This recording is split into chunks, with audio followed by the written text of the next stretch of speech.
ሰላም ሰላም ጤና ይስጥልኝ ውድ ቤተሰቦቼ እንደምን አላችሁ እንደምን ቆያችሁኝ? እኔ በጣም ደህና ነኝ። ዛሬ ደግሞ ቅቅል በኔ ቤት በኔ ኪችን እንዴት አድርጌ እንደምሰራ ይዤላችሁ መጥቻለሁ። በጣም ቆንጆ ነው፣ ትወዱታላችሁ። እስከ መጨረሻው አብራችሁ ይቆዩ። እናም እንደሁሌም ቪዲዮውን ስትጀምሩ ላይክ እያደረጋችሁ ጀምሩ። አሁን ወደ አሰራሩ እንሂድ። እሺ በመጀመሪያ ያው ቅቅላችንን ለመስራት የሚያስፈልጉኝን አዘገጃጅቻለሁ። እንደምታዩት ይሄ የበግ አጥንት ነው። ቆንጆ አድርገን እናጥበዋለን፣ ደጋግመን እናጥበዋለን ማለት ነው ንጹህ ውሃ እስከሚወጣለን። እናም እንደዚህ ስንቆራርጥ ያለውን ለልጆችም ትንሽ አስቸጋሪ ስለሚሆን እንደዚህ ክስካሽ ነገር ካለው እሱን እየለቃቀምን እናወጣለን ማለት ነው። እናም ደግሞ ልፋጭ ነገር የማያስፈልግ ነገር ካለ እሱን እየቆራረጥ እናወጣለን። ጠንከር ያለ ነገር ካለው እንደዚህ እናወጣለን እየቆራረጠ። ከዛ እንደዚህ ቆረጥ ቆረጥ እናደርገዋለን። መረቁም ጣዕሙም ወደ ውስጥ እንዲገባልን ማለት ነው።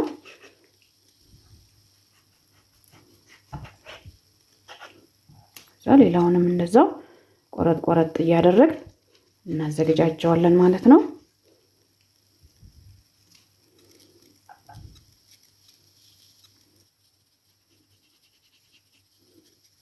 እንደዚህ ክስካሽ ካለው በደንብ አድርገን እናያለን። እና ስጋም እንደዚሁ ከታትፌ አዘጋጅቻለሁ። ሳሳ አድርጌ ከልክ ተለቅ አድርጌ ትንሽ በዚህ መልኩ ከታትፌ አዘጋጅቻለሁ። ነጭ ሽንኩርት እና ዝንጅብል ደቀቅ አድርጌ ከትፌ አዘጋጅቻለሁ። ቀይ ሽንኩርትም እንደዛው በሽርምሬ የተወሰነ ከታትፌ አዘጋጅቻለሁ ማለት ነው። አሁን ወደ ማብሰሉ እንሄዳለን ማለት ነው። ድስቴን ጥጃለሁ። እኔ ፕሬሸር ኩከር ድስት ነው ያዘጋጀሁት። በማንኛውም ድስት ማድረግ እንችላለን። ከዛ አጥንቱን ውሃውን ጭምቅ እያደረኩ እጨምረዋለሁ ማለት ነው።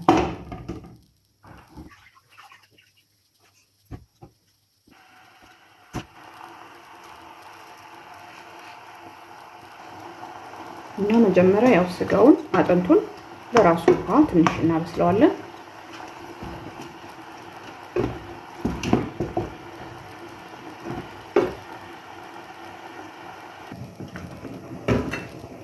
እሺ ይሄው አጥንቱ እየበሰለልን ነው። ያው አጥንቱ ስለሆነ ጊዜ የሚወስደው ለመብሰል መጀመሪያ በራሱ ውሃ ቆንጆ አድርገን እናበስላለን። አሁን ይጨርስልን። እሺ እንደምታዩት ውሃውን ጭርስ አድርጎልኛል። ከዛ ዘይት እንጨምራለን። ከዛ ሽንኩርት እንጨምራለን።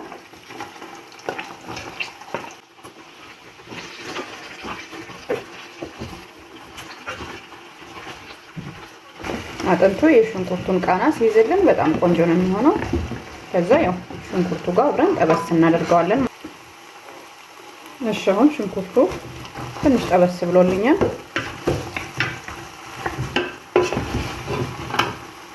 ከዛ ከትፈን ያዘጋጀነውን ስጋ እንጨምራለን።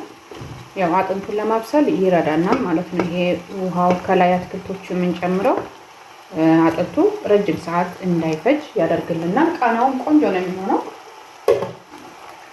እና የላውሮ ቅጠል፣ ዝንጅብል ጨምራለሁ። ከዛ በስጋው ውሃ በዝንጅብሉ ቆንጆ ሆኖ ይጠበስልናል። ቃናውን ይይዝልናል ማለት ነው። ከዛ ቅቅላችንም ቆንጆ ቃና ነው የሚይዝልን። ጥብስ ይላል። የአትክልቶቹንም ቃና ይይዝልናል። ከዛ ትንሽ አሁን ከስጋው ጋር እናበስለዋለን ማለት ነው።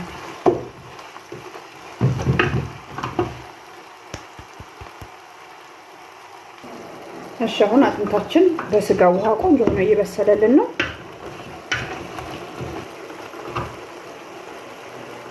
ከዛ ቅቤ እንጨምራለን።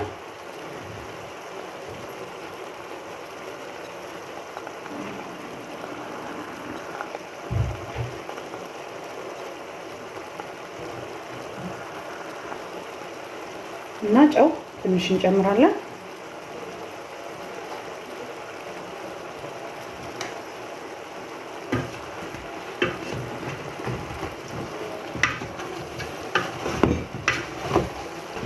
እንደዚህ አብሮ ሲበስል ሽንኩርቱ የሚጨማምራቸው ነገሮች አጥንቱ ውስጥ ስጋ ውስጥ ስለሚገቡ በጣም ቆንጆ ቃና ይሰጡልናል ማለት ነው። አሁን ትንሽ ከቁላላ ነው በኋላ ከላልሰዋለን ማለት ነው። ከዛ የፈላ ውሃ እንጨምራለን። እሺ እንደምታዩት አጥንቱ መብሰል ጀምሯል። ይሄው ሰብሰብ ማለት ጀምሮልናል።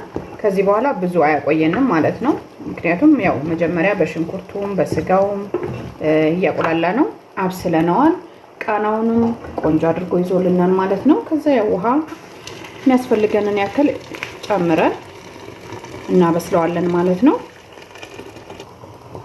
ከዛ ውሃ የሚያስፈልገንን ያክል ከጨመርን በኋላ ቅመሞቻችንን እንጨማምራለን እንፈልገውን ማለት ነው።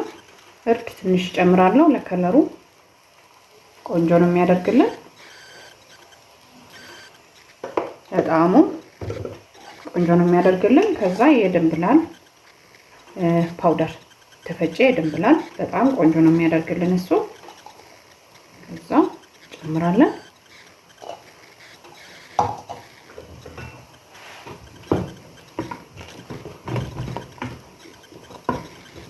ከዛ ያው እንደዚህ ከጨማመርን በኋላ ክድና አድርገን እናበስለዋለን። ያው እንደነገርኳችሁ መብሰል ስለጀመረ ብዙ ጊዜ አይፈጅብንም ማለት ነው።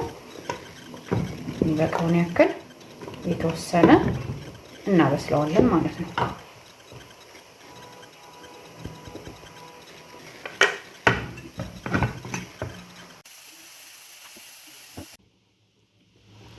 እሺ እንደምታዩት ቅቅላችንን ደርሶልናል። ያው ድስቱን አየሩን ካስተነፈስኩ በኋላ ከፍቼዋለሁ ማለት ነው። እንደምታዩት ውልቅልቅ ብሎ ነው የበሰለው።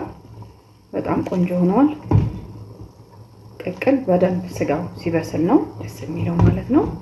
እንደምታዩት ስጋው ሁሉ ውልቅልቅ እያለ ነው። ከዛ ነጭ ሽንኩርት እጨምራለሁ።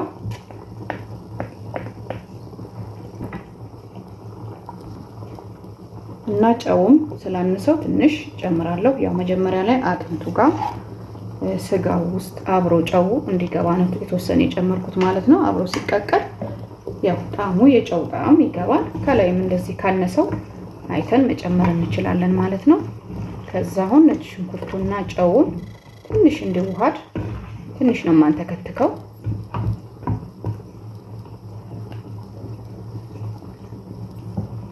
ያው የነጭ ሽንኩርቱ ቃና እንዳይጠፋ ነው። ፈለጋችሁ እናንተ አብራችሁ ማብሰል ትችላላችሁ፣ ግን እንደዚህ ሲሆን በጣም ቆንጆ ነው።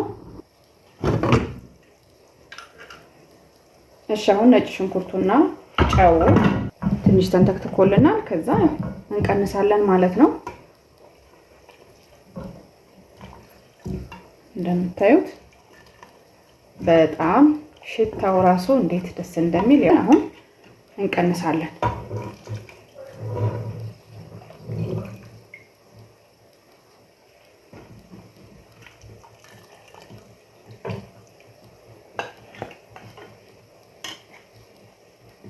የላውሩ ቅጠሉን እናወጣለን።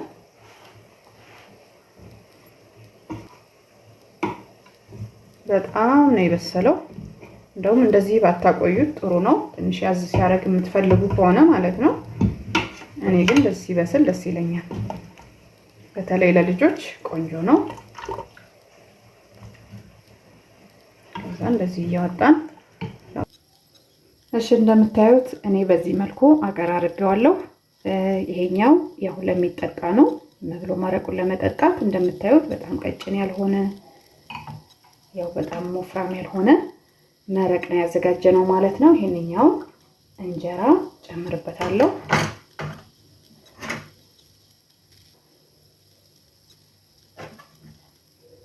ከዛ ይሄንን ያደርገን ማቅረብ እንችላለን ማለት ነው።